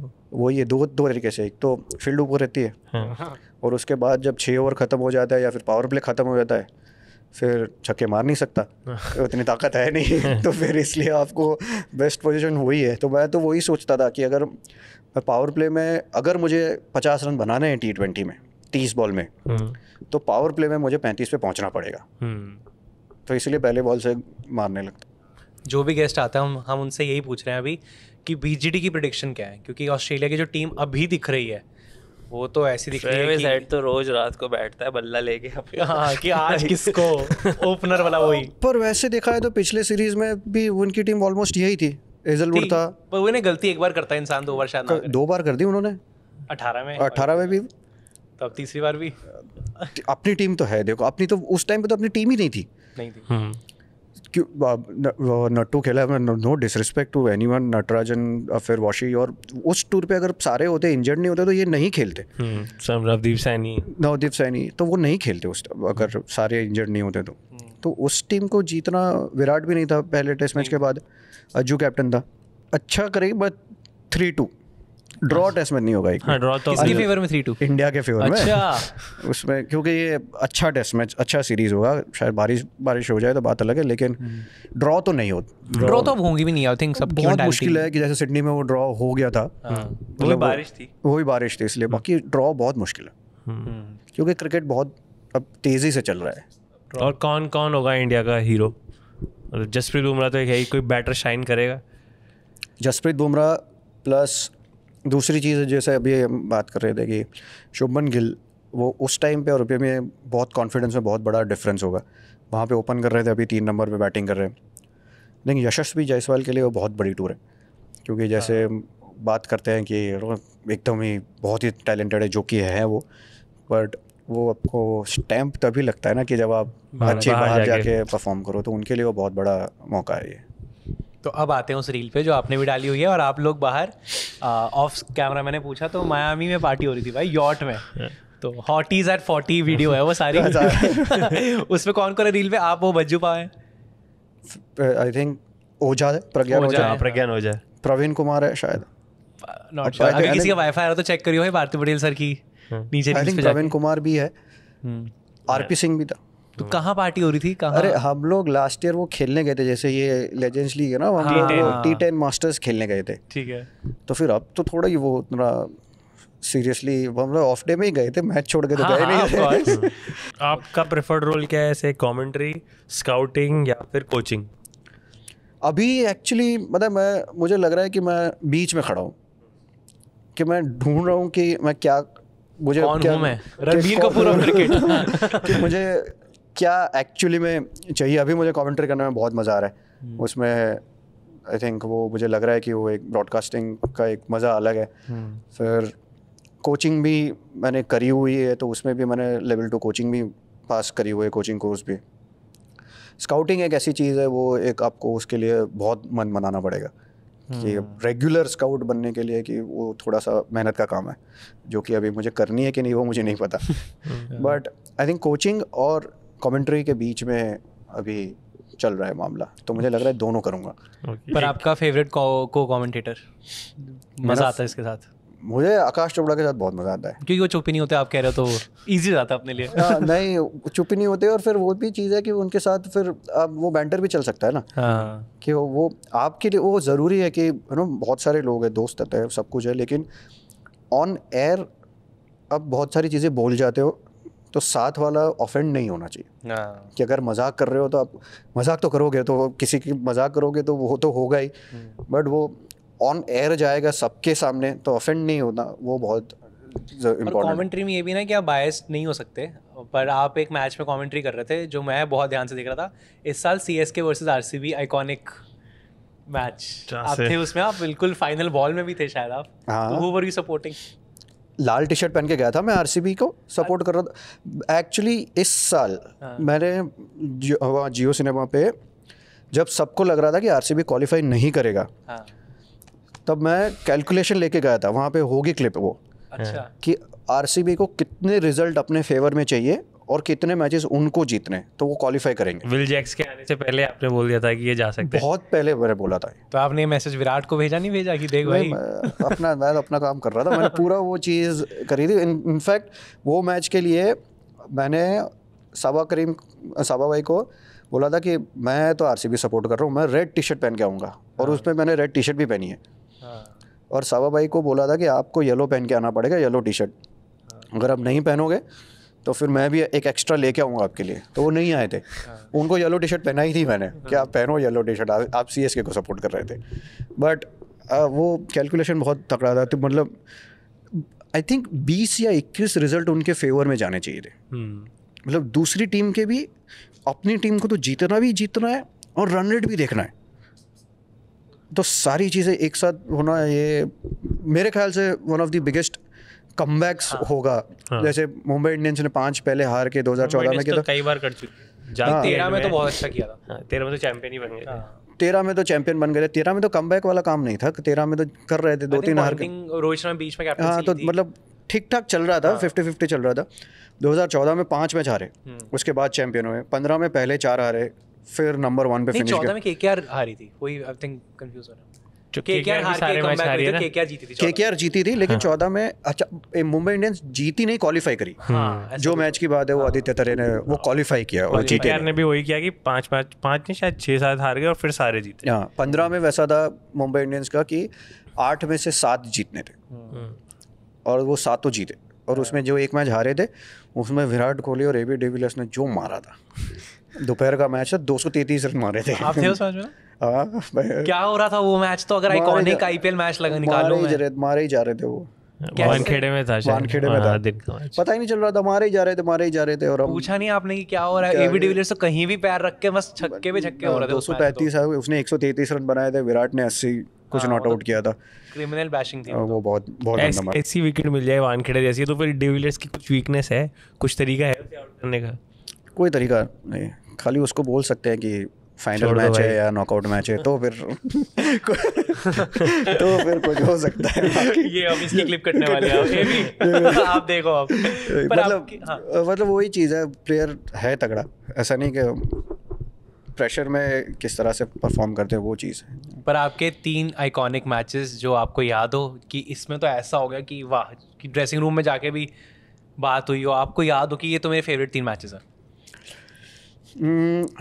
एक तो 2017 का फाइनल, क्योंकि वो 129 रन बहुत मुश्किल था डिफेंड करना। इसकी स्टोरी भी मुझे आप बताओ ड्रेसिंग रूम में, क्योंकि हमने एक वीडियो देखी थी, नीता हमारी मैम ने आके स्पीच भी दी, ये सभी हुआ। वो सब उस, हाँ वो तो हर बार। क्या पार्टी हुई उस दिन? उस दिन तो पार्टी हुई। फाइनल के बाद तो होती है उसमें। तो फाइनल जीत, आईपीएल जीतना बहुत मुश्किल काम है। 2 महीने तक आप खेलते रहते हो, इतने सारी चीज़ें, 14 मैचेस खेलना है, आपको ट्रैवल होता है बहुत सारा। ये तो 2 साल कोविड था इसलिए उसमें ट्रैवल नहीं होता था, लेकिन अब मैच खेलो, दूसरे दिन ट्रैवल करो, फिर एक दिन प्रैक्टिस, फिर वापस मैच खेलो। बहुत थकान वाला टूर्नामेंट है, लगता है एंटरटेनमेंट, बट उसमें जीतना एक अलग सेटिस्फेक्शन। कहाँ होती है मुंबई इंडियंस की पार्टी? नहीं, वो तो मैच जीतने के बाद तो वही सारे इकट्ठे होके फिर अपने अपने हिसाब से चलता है, जिसकी जितनी श्रद्धा उस हिसाब से चलता है। ठीक है। और दूसरा मैच है मेरा जब MS धोनी रन आउट किया था, शार्दुल रन आउट हुआ था आखिरी बॉल में, RCB के लिए थे। उमेश यादव बॉलिंग डाल रहा था, 26-27 रन चाहिए थे आखिरी ओवर में, 1 बॉल 2 रन था। अरे हाँ, नवदीप सैनी बोल, उमेश यादव ने स्लो रन डाला, धोनी ने मिस किया। हाँ, और मैंने रन आउट किया था। आपने बहुत चेन्नई को दुख दिया, धोनी को स्पेशली आपने ही दुख दिया है। वो एक था, 6 बॉल 24 चाहिए थे, मुझे अब याद आ गया। और लास्ट में 1 बॉल 2 रन थे, 1-2 और तो था कि हो गई, स्लोअर डाली, उसने मिस किया और शार्दुल रन आउट हुआ था उसमें। आई थिंक उस टाइम पे पता नहीं मैच के बाद बात कर रहे थे तो, और उसमें मैंने 57 रन भी किए थे, तो मैं मैन ऑफ द मैच था। तो वहाँ पे धोनी खड़ा था, कहता मुझे लग रहा था कि उसने स्टार्ट नहीं लिया था जो शार्दुल ने, तो इतने से रन आउट हुआ। हाँ, तो शार्दुल ने स्टार्ट नहीं लिया, शायद वो था एक। वो तीसरा। फिर दूसरा एक मैच है जो आई थिंक ज़्यादा लोगों को याद नहीं होगा। 2015 में हम लोग खेल रहे थे सनराइजर्स के खिलाफ, और वहाँ पे वैसे नॉकआउट मैच था कि अगर हम जीतेंगे तो क्वालिफाई करेंगे, नंबर 1 या 2 फिनिश करेंगे, हारेंगे तो हम बाहर या फिर सनराइजर्स हम। तो सनराइजर्स 110 से ऐसे में ऑल आउट हो गई। मैंने 50 नॉट आउट किया था, उसमें 50 रन करके ना मैंने सनराइजर्स के ड्रेसिंग रूम की तरफ बैट दिखाया था। क्यों?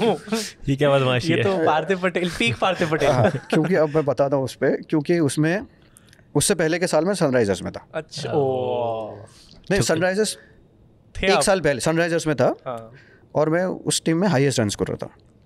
अच्छा, हाँ, और उन्होंने बिड नहीं किया था मेरे लिए। हाँ, ये तो पीक सनराइजर्स भी है, डेविड वार्नर से भी, तो ओपनर फिर से। हाँ, तो फिर मैंने जब पूछा तो कोच थे टॉम मूडी, हाँ। तो टॉम मूडी ने मुझे कहा कि यू कांट प्ले T20,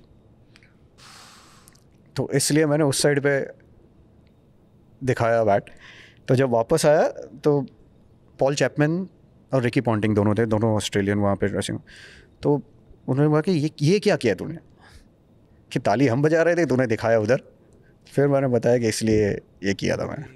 तभी मुझे 2015 में एक अलग पार्थिव पटेल दिखाई ऊपर आके, पता नहीं क्या, मतलब हमें भी था कि 14 ठीक है हो रहा है, 15 में एक 2.0 पार्थिव पटेल आए, तो आप भी मानते हो? उस टाइम पे मैंने एक्चुअली 2014 में जब मैं आरसीबी में था, हाँ, तभी उसके बाद एक चीज़ जो चेंज करी, मेरा फिटनेस रिजीम मैंने बहुत चेंज कर दिया था। मैं लिटरली 72-73 kg हो गया था, और वहाँ से मैंने 1 साल तक स्टेट ग्लूटेन फ्री ट्रेनिंग करी बहुत सारी, और फिट होकर आया था। बहुत मेहनत करी थी उसके पीछे, जस्ट ऐसे ही कि फिट रहना है। नहीं, आई थिंक टॉम मूडी को दिखाना है। वो एक बट 15 में हार्दिक पांड्या भी एक जेम निकल के आया ना, है। उसने 2 इनिंग खेली। एक तो वो चेन्नई में 4 जडेजा छक्के को। मारे, जडेजा को नहीं, पवन नेगी को, अच्छा, left arm spinner. Left arm spinner था पवन नेगी को। वहाँ पे जब फिर धोनी ने हेलमेट मारा था अपने सर पे कि यार इसको नहीं देना था, ब्रावो या किसी के तो ओवर बच गए थे फास्ट बॉलर के वहाँ। उससे पहले केकेआर के अगेंस्ट भी 30 बॉल में 67 मारे थे, पर वो अलग कॉन्फिडेंस तो नज़र आता। शुरू से था जब वो शुरू टीम से के अंदर आए, सबसे घुल मिल गए आराम से। आराम, अब मतलब ऐसा लगा ही नहीं पहले साल है, मतलब वो आपको what is special in him? वो क्या जस्ट कॉन्फिडेंस है कि मैं हूँ और मैं कहीं पे भी मुझे डालो, कुछ भी करो, सेल्फ बिलीफ मैं कर लूँगा। जैसे वो जो क्लच प्लेयर बोलते हैं ना, वो तो हमें लगता है कि वो हार्दिक पांड्या में है कि कहीं पे भी वो बहुत ज़बरदस्त है।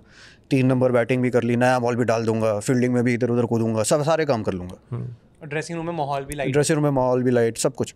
गाने वो मैंने सुना, पता नहीं किसी ने गाने भी वो चलाए, इंग्लिश चलाते हैं जो कि खुद को उनको समझ नहीं आते। हाँ, पर वैसे ही उन्होंने इंग्लिश सीखी भी, आई थिंक। अब तो इंग्लिश भी इतनी सही बोल रहे हैं, इतना कुछ होता है। वो तो सारे ही अब तो हो गया ना। अब तो एक तो पहले वो ऑक्सफोर्ड की डिक्शनरी होती है, एक व्हाट्सएप की डिक्शनरी होती है। और ऐसे टीम व्हाट्सएप ग्रुप भी होता है। हाँ, तो उसमें सबसे एक्टिव नहीं, एक्चुअली टीम व्हाट्सएप ग्रुप का पता है क्या चीज़ है, वो इन्फॉर्मेशन के लिए ही होता है ज़्यादातर। तो जनरली लोग मना करते हैं कि आप इस पे कमेंट मत करो, क्योंकि अगर कुछ इन्फॉर्मेशन नहीं दी है फिर मिस हो जाएगी किसी से, कि अगर किसी ने नहीं देखा है तो टीम व्हाट्सएप ग्रुप में इतना ज़्यादा। पर एक ऐसा भी होता है कि दोस्तों का 6 लोगों का ग्रुप होता है मेन, और एक अलग से 3 लोगों का ग्रुप भी होता है। तो वो होता है टीम में। मैं वैसे कोई ग्रुप में था नहीं, तो मुझे नहीं पता कि अलग लोगों का कोई ग्रुप होगा कि नहीं, क्योंकि मैंने तो नहीं बनाया था वैसा ग्रुप, अभी भी नहीं है। मेरे सबसे कम ग्रुप्स होंगे मेरे। Since you mention Rohit Sharma की, जिस सीजन हार रहे थे वहाँ भी उनको ये नहीं था कि क्वालिफाई, सीधे ट्रॉफी की वो बात कर रहे थे। वी ऑल नो 5 ट्रॉफीज हैं। Rohit Sharma most successful captain IPL के। What makes him different?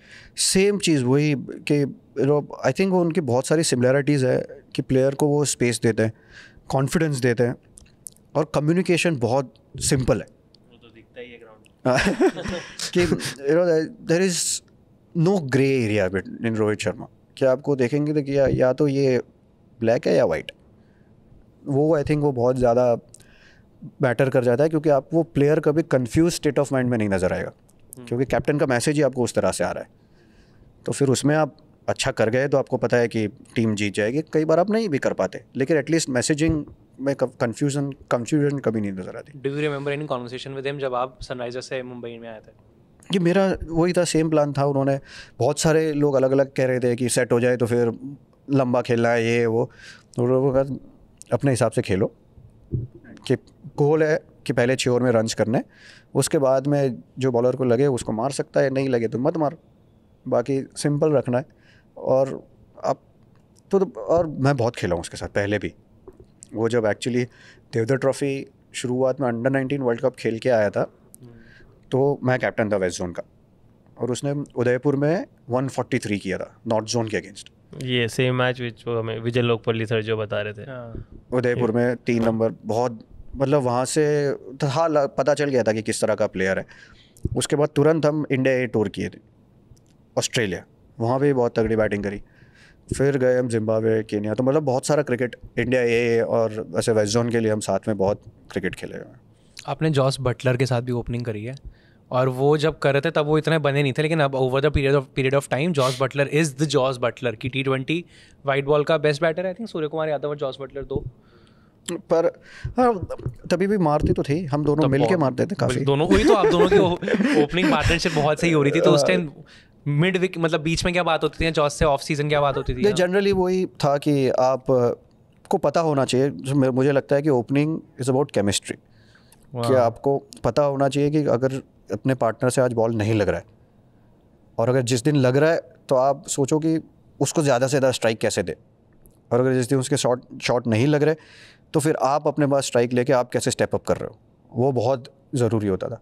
तो वो हम दोनों में उस तरह की अंडरस्टैंडिंग हो गई। और लैंडल सिमंस के साथ भी उस तरह की अंडरस्टैंडिंग हो गई थी। जैसे कल शुरुआत में मैं घुमा रहा था, नहीं लग रहे थे, फिर स्टेप आउट हुआ, ये वो 2 ओवर, तो लैंडल सिमंस ऐसे बीच में से गया, उसने कहा I know you are gonna go now, I know you will play some kind of shot now. फिर मैं ऐसे लैप मारने गया, तो मतलब वही चीज़ था। और वो बैटिंग करने आया तो मुझे पता था कि स्वीप मारेगा, कुछ तो करेगा ये। तो वो अंडरस्टैंडिंग होना बहुत ज़रूरी होता है। ठीक है, I think on this note thank you so much for giving us your time भैया। आपकी जो जर्नी है वो एक तो इंस्पायरिंग भी है, क्योंकि आपने बहुत ज़्यादा अच्छी कमबैक करी और बहुत बार भी करी है। और IPL में तो जो आपका अभी आपने बताया कि 14 से 15 जो एक ट्रांसफॉर्मेशनल शिफ्ट है, वो आई थिंक अब किसी को भी इंस्पायर कर सकता है। So thank you so much for that also. Thank you. And legends league अब खेलो, अब आई होप कि यहाँ भी रन बने। एक आध मैच ही खेलूंगा, उसके बाद तो फिर दूसरा टेस्ट मैच कानपुर, यहाँ से सीधा कानपुर। अब यहाँ से सीधा कानपुर है। ये 3 ऐसा लगता है कि यार 3 दिन में खत्म हो सकता है, चौथे दिन खिंचिया नहीं, फॉलो ऑन देते तो फिर हो जाता। मैं तो था कि भाई और बैटिंग करो, शुभमन की डबल सेंचुरी आए, ये तो चाहेगा ही। सर ये इसमें पता है कैसा काम है, देखो हम पर डे वाले हाँ, ओ अच्छा, हाँ तो फिर टेस्ट मैच 5 दिन चलना चाहिए। हाँ ये भी है, और 5 दिन चलता नहीं। 5 दिन चलता नहीं है, हाँ इसलिए लेजेंड्स लीग आके खेलनी पड़ती है। Thank you. तैनू लभदा फेरां किथे गुम गई है तू, तैनू लभदा फेरां।